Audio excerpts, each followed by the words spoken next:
Hello दोस्तों, आप सभी का स्वागत है आपके अपने चैनल ओ ईट्स गर्ल जो में। तो दोस्तों वीडियो पूरा देखें ताकि कोई भी वैकेंसी आपसे मिस ना हो। वीडियो अच्छी लगे तो लाइक कर दें, दोस्तों के साथ शेयर कर दें। चैनल पे पहली बार आए चैनल को सब्सक्राइब करके बेल आइकन को प्रेस कर लें ताकि जब भी हम नई वैकेंसी लेके आए उसका नोटिफिकेशन आपको सबसे पहले मिल जाए। हेलो दोस्तों, आप सभी का स्वागत है आपके अपने चैनल ओ ईट्स गर्ल जो में। आज दोस्तों मैं बात करने वाला हूँ कि जो भी भाई इजराइल जॉब करने के लिए जाना चाहते हैं, जो कैंडिडेट इजराइल में एग्रीकल्चर के काम में जाना चाहते हैं दोस्तों, मैं उसी के विषय में आज बात करने वाला हूं। दोस्तों कई कैंडिडेट जो हैं वो पहली बार इजराइल जा रहे हैं, तो उनके मन में दोस्तों बहुत सारी कन्फ्यूजन रहती हैं।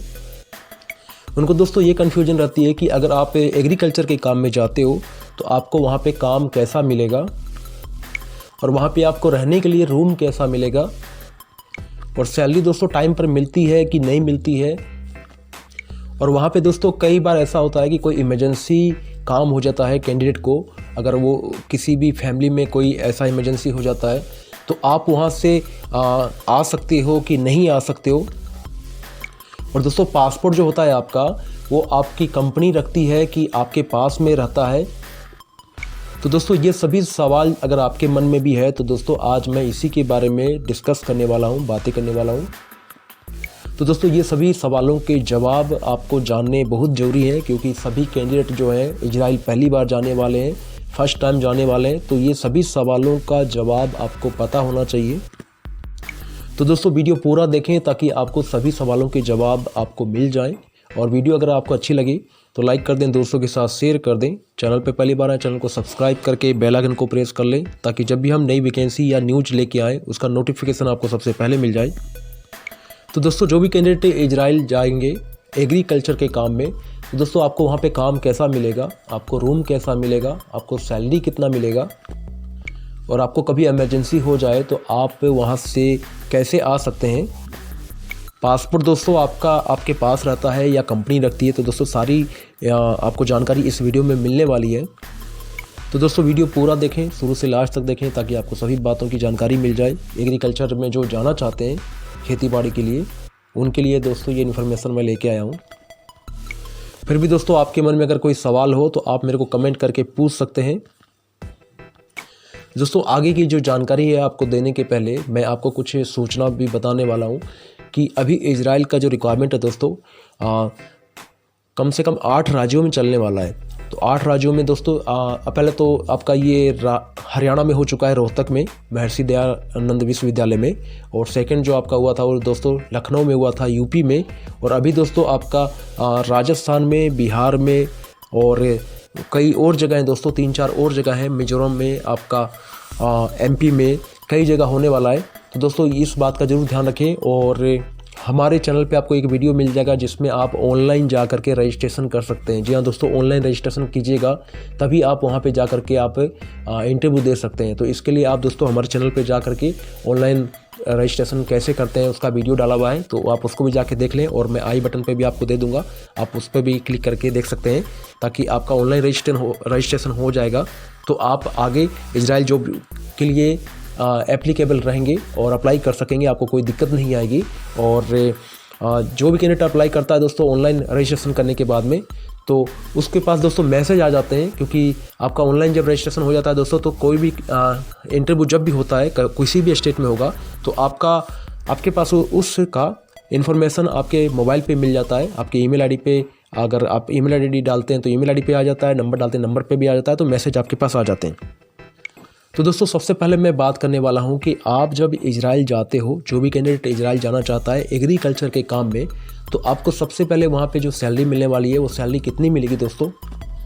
तो दोस्तों जो भी आप वहां पे वर्क करते हो एग्रीकल्चर में, तो आपकी जो बेसिक सैलरी रहेगी दोस्तों वो 5,500 या 5,400 या 6,000 वहाँ की जो करेंसी होती है वो मिलेगी आपको।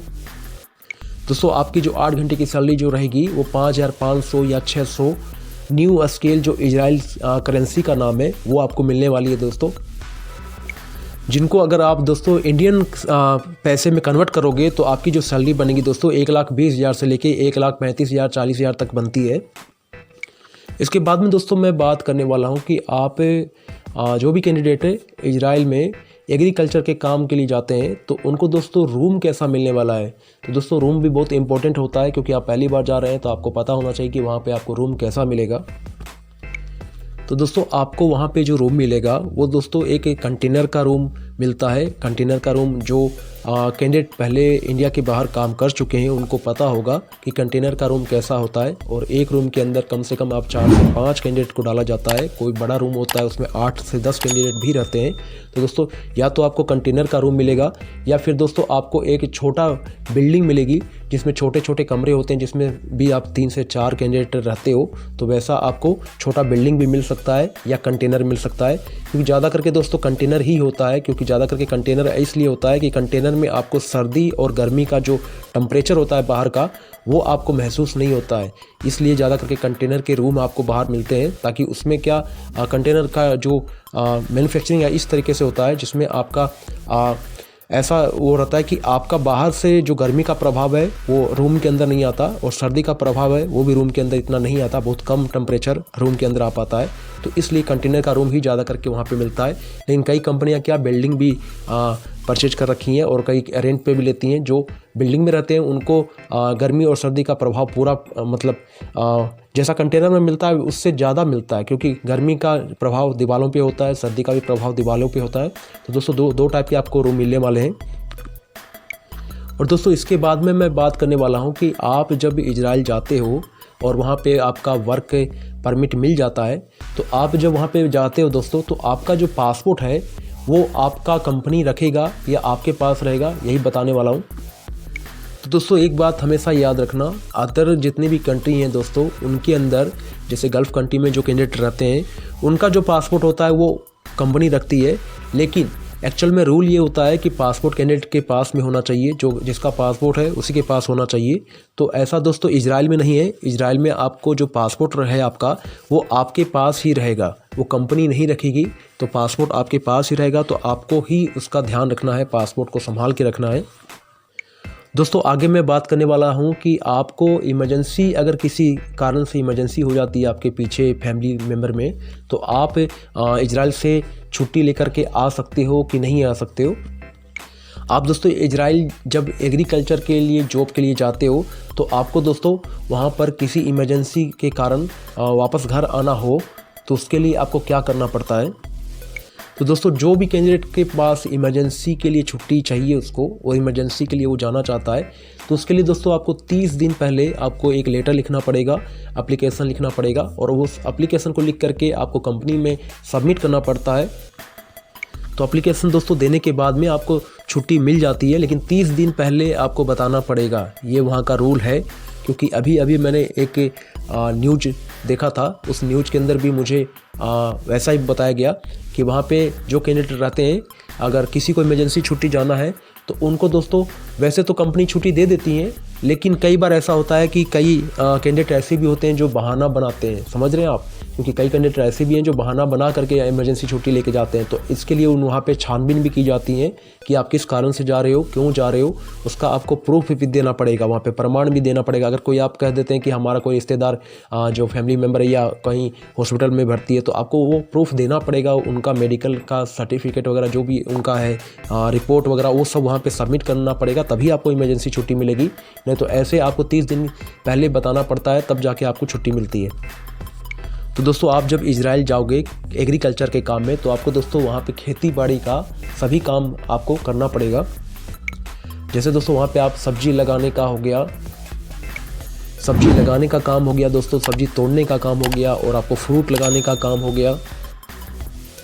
बगीचे में दोस्तों साफ़ सफाई का भी काम करना पड़ता है, क्योंकि जो खेती बाड़ी करते हैं उनको पता होगा कि वहाँ पे सभी ये काम करने पड़ते हैं। और जैसे दोस्तों आप सब्जी लगा रहे हैं या फ्रूट लगा रहे हैं, तो उसमें दोस्तों स्प्रे करने का भी काम आपका ही होगा, क्योंकि वो भी आपको ही करना पड़ेगा।